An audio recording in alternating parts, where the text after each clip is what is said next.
こんにちは、ゆかです。みんな最初に何か取り組み始めるときって、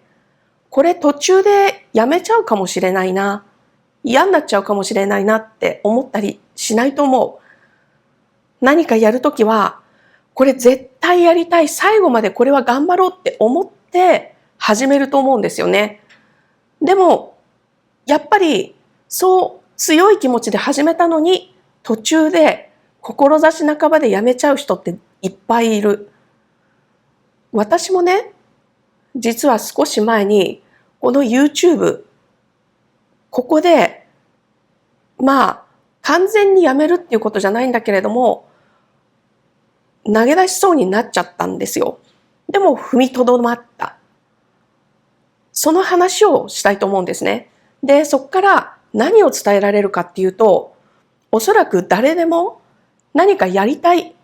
これ最後までやろうって思ってることってあると思うんですね。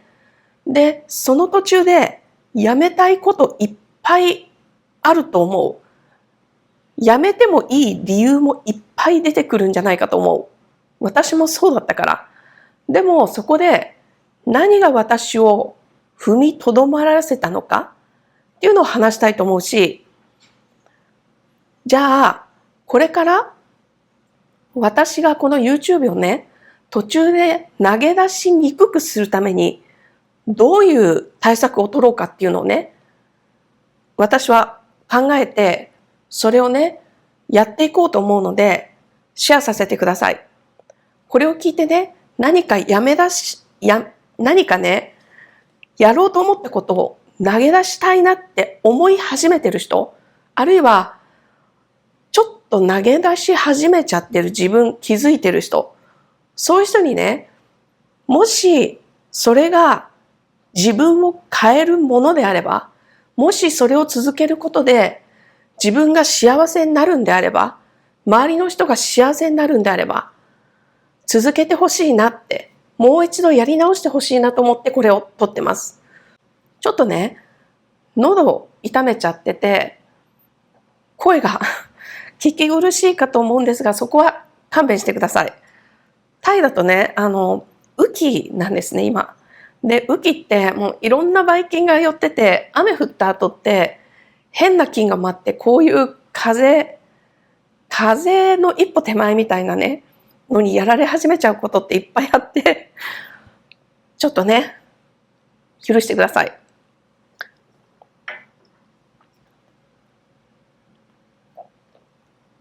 で、私ね、この YouTube をね、実は、ちょっと前に、やめるっていうか、このチャンネルをね、やめようって思ったんですよ。このチャンネル、一度、全部、ビデオも消して、新しいチャンネル立ち上げるか、このチャンネル、リセットされた綺麗なまっさらな状態で、1本目からビデオ上げ直そうかなって思ってたんですよ。いくつか理由があったんだけど、一つ目はね、2024年から続けてるけど、そこまでチャンネルの登録者増えてない。私はもうちょっとやり方変えないといけないんじゃないか。もっと違う場合によっては伝え方をしなきゃいけないんじゃないかっていうことを思い出してた。で、だったら、またチャンネルまっさらな状態、リセットした状態から続け始めないといけないのかなって思い出してたんですね。で、もう一つは、それすごく大きい理由で、私このチャンネルで自分の、物心ついた時から20代後半30、かなり何十年にも続いた親からの虐待について話してるんですよ。具体的なエピソードは話してないよ。でも、私は虐待のサバイバーですと。そのせいで、いろいろね、人生でつまずきそうになったことあったけれども、今こういうふうに幸せになってるからっていう話もしてて、要は、私は自分の大切なね、人でもある両親のね、おそらく消し去りたい過去について話してるわけなんですよ。で、そこのところ、私の中ではね、少し考えるところがあって、っていうのがね、私、虐待サバイバーですよって言っているけれども、その経験を私にね、負わせてしまった両親のことは一切恨んでないんですよ。むしろ感謝してる。ものすごく感謝してる。これを言うとね、偽善者だっていう人もいるかもしれない。でも、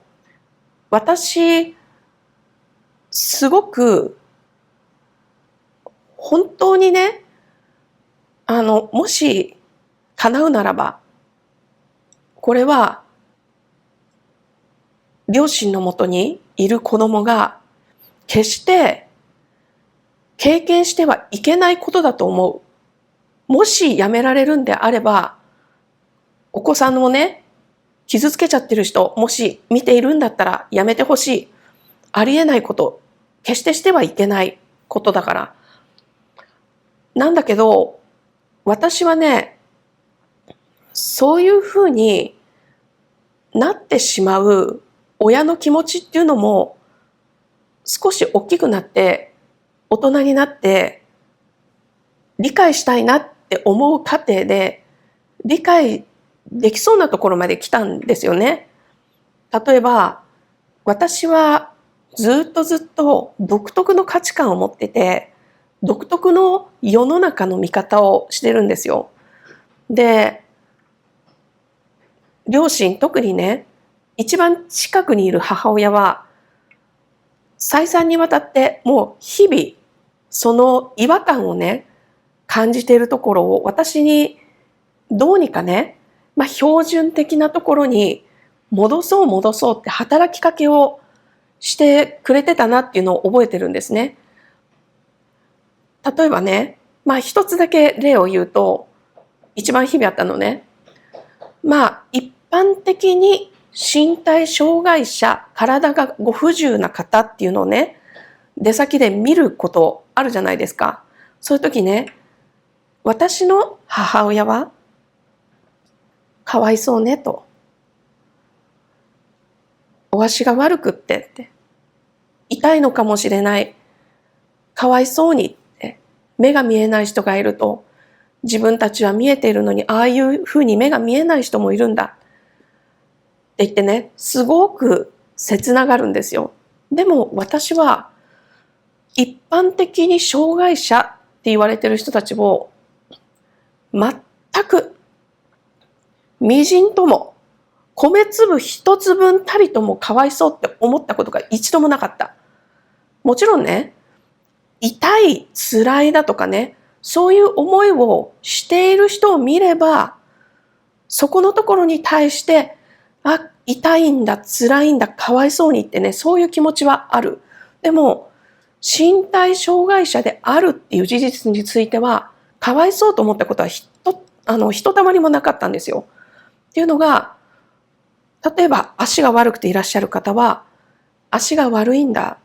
でも、こうやって外に出てこれるんだね。ああ、よかった。それが私の考え方だった。で、今でもそうだ。で、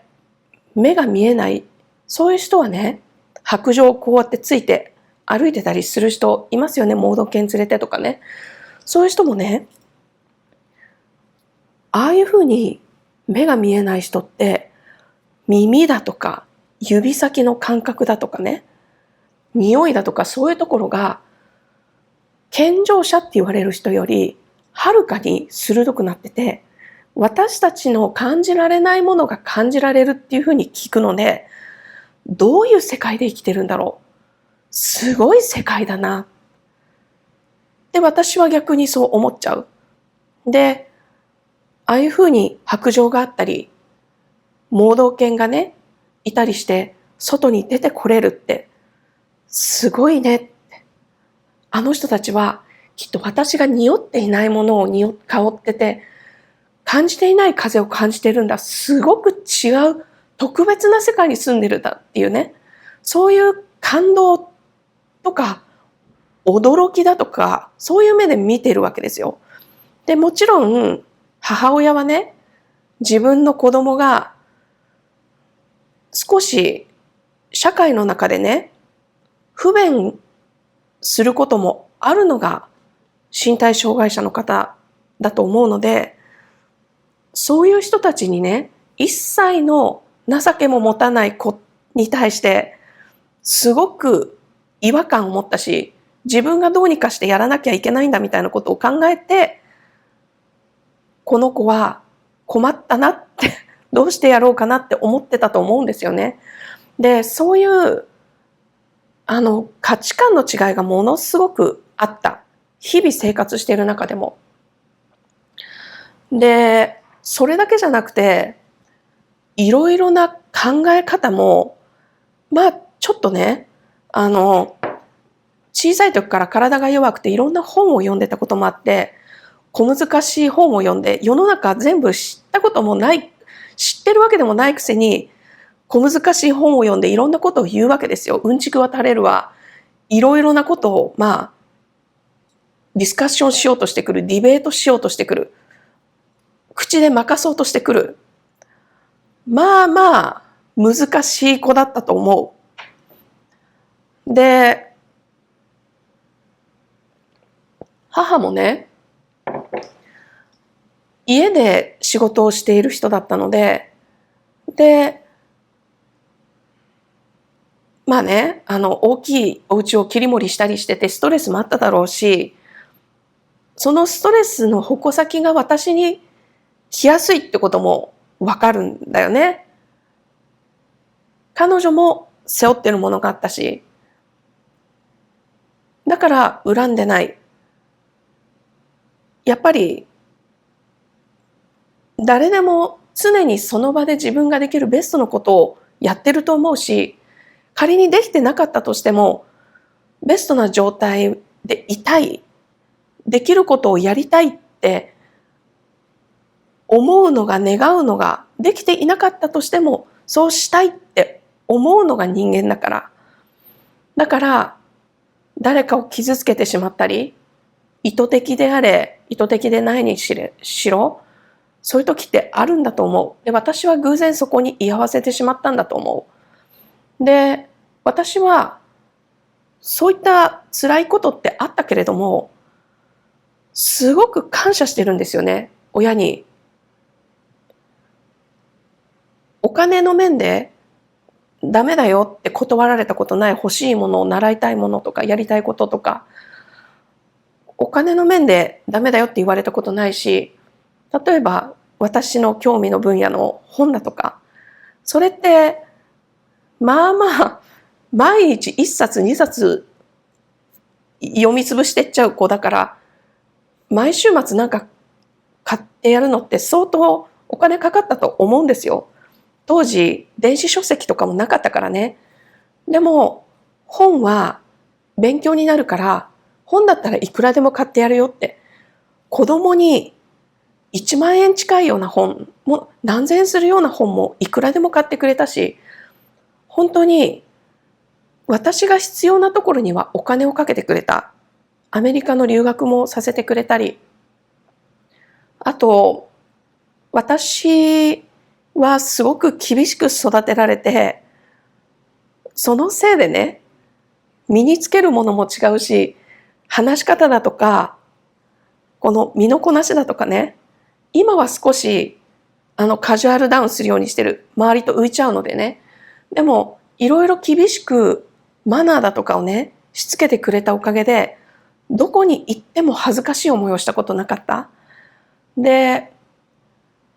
私、英語も母親に教えてもらったけれど、その英語をね、読み書きとかできるおかげで、自分の世界をすごく広げてもらった。本当にね、泣きながら勉強したりしたことあったし、あの、うん、かなりスパルタだったけど、やってくれたこと全部プラスになってる。虐待の辛い思い出も、私にとっては全部、それがあるから今の自分になってて、何一つ欠けても私じゃないんですよね。でもね、その話をね、この YouTube でしてて、この YouTube がもっともっといろんな人に見てもらえるようになったら、私しか顔出しをしていないけれども、私の両親はそういうことをしていた人なんだって見られるかもしれない。それをね、両親に対して感謝しているから、ここまで上げてしまっている、この YouTube で上げてしまっているっていうのをね、やっぱり消そうか、どうしようかって迷い始めちゃったんですよね。でもね、そこで私にとっては奇跡が起きた。どこを見て心動いてくれたのかわかんない。でも私がどうしようこのチャンネル、全部ビデオ消して最初からやり直すか、それともこのチャンネルを一度閉じて新しいチャンネルで始めるか、それを迷ってる時に、新しくその1週間ぐらいの間で新しくチャンネル登録をしてくれた人が3人いた。本当にありがとう。そのおかげで私はやっぱりこのチャンネルやめないでおこうって踏みとどまったんです。私はね、話もすごく上手なわけじゃない。見てるだけでエンタメみたいな美人だとか、わかんないけどなんか人生が面白いようなね、そういう生活を毎日送ってるわけじゃないし、ものすごくその3人の人は私にとっては奇跡だなと思って。私は2004年からずっとビデオをこうやって上げてるけど、まだそんなにビデオのチャンネルの登録者いないんですよ。その中でどうしよう新しいチャンネルにするかリセットするかって考えてる時に、1週間の間に3人チャンネル登録してくれた。私のどのビデオを見て、どこをいいと思って、どうして登録してくれたのかわからないけれど、でもその人たちがいるから、そういう人がいるからやっぱり続けなきゃいけないんだなって思わせてくれた。本当に感謝です。もっとちゃんとした声で言いたいけどね。ごめんね。で、そこでね、思ったんですよね。人なんだなって。私が今この私でいるのも、私がこういう経験をしてしまったのも、してきたのも、させてもらったのも、させてくれたのも、人との関わりがあったからなんだなって思った。私は、ものすごく人を避ける生活をしてきてて、もう、人を信じるのに、信用するのに、かなりおっかなびっくりな性格だったんですよね。その虐待がやっぱり自分の中では大きかったし、何度信じ直しても、何度許しても、やっぱりやられちゃう。だから、さすがに何十年も続いてるとね、心は折れないよ。私結構強いからね。でも、心が折れそうになったりもするわけですよ。そうすると無意識のうちに、人を自分の内側に入れないようになってくんですよね。あんまり近くに来すぎたら、人を切るようなパターンの付き合いになってた。だから、人間関係っていうのを積み重ねて広げてっていう風になってなかったんだよな。でもやっぱりそこのところをやっぱり私の今の課題の一つでもあると思うし、変えようかなって思ってます。で、このチャンネルの中でね、私、コミュニティを作りたいんだって話してたじゃないですか。話してきてるじゃないですか。でね、そのコミュニティを作ろうと思う。それについて詳しくはね、この次のビデオで話したいと思うんだけど、私、やっぱり怖かったんですよね。私コミュニティ作りたいって言ってるのに、作り始めなかったのって、誰かが周りに来てくれて、絶対に大丈夫、自分についてきてくれる人がいるって思って始めようと思ったんだけど、でもそうじゃないんだよね、きっと。誰がいてもいなくても、私が始めるって、一人でも始めるって言わないと、そのムーブメントコミュニティって始まらないんだろうなって。だからね、ちょっとね、そのコミュニティではとりあえず今はね、顔も出さなくていいし、名前も出さなくていいし、自分がどういう状況に今置かれてるにしろ、自分の人生を変えたいっていう人、自分の人生を今よりももっともっと上の段階に昇格したいっていう人、とにかく自分を良くしたい、自分の人生を良くしたいってね、もっと幸せになりたいっていう、そのね、単純な目的のもとに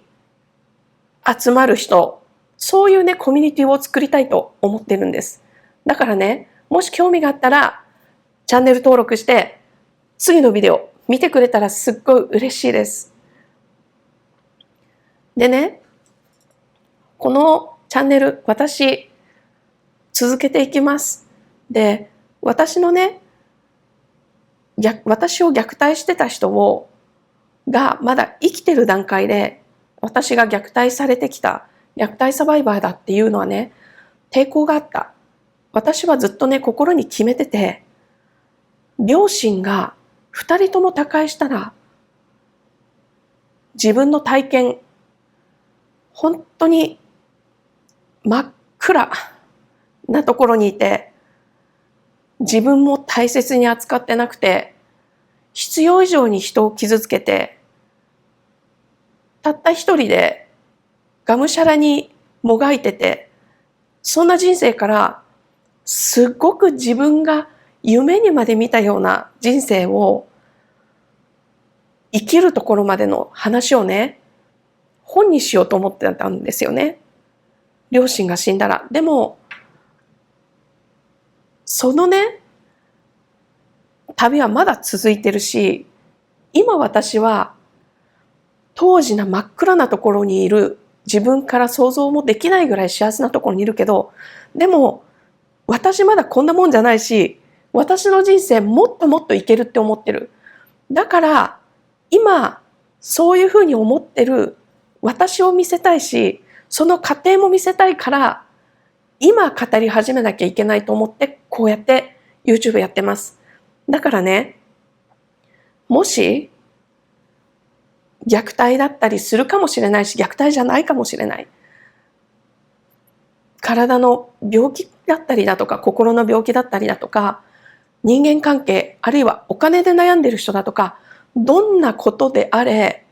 自分が理想としてる人生をまだ、歩んでいない人、自分のなりたい自分にまだ慣れてない、もっと自分いけるんだって思ってる人が、これを見てくれてたら、やっぱりもう済んじゃった話をしてる人っていうよりも、今もっともっと自分が上に上がっていくぞって話してる私が言ってるからこそ、一緒にその感情を共有して、一緒に頑張ろうって思ってくれるかなって思って、だから両親にはすごく感謝してる。辛い思いをさせられたりもしたけれど感謝してる。だからその感謝をベースに自分が経験してしまったこと、自分がどうやって這い上がってきたかとかね、そういうことも話したいと思うから、やっぱりこのチャンネルは残す。このまま残す。どっかの段階に来て、一部ね、非公開にするビデオ出てくるかもしれないけど、でも残す。で、そのね、チャンネルを残すっていうふうにね、その決断するのに、やっぱりそのチャンネル登録をしてくれた3人がいて、そうやって私にね、このチャンネルまだ続けようって踏みとどまらせてくれた3人、もっと言うと、多くはないけれども、このチャンネルを見に来てくれてる人に感謝したいと思います。ということで、いつかって思ってたコミュニティを次のビデオで詳細は話すけれども始めたいと思うので、もし興味があったらチャンネル登録してください。で、次のビデオで概要欄のところにね、入れられるようにちょっと作ろうと思うので、ぜひ自分がなりたい自分になって自分が生きたい人生を生きられるようにみんなで応援し合おう。そういうコミュニティです。楽しみにしてください。私もすごい楽しみ。私はずっと一人だったんでね。そう。ということで、今日はこの辺でいきます。じゃあね。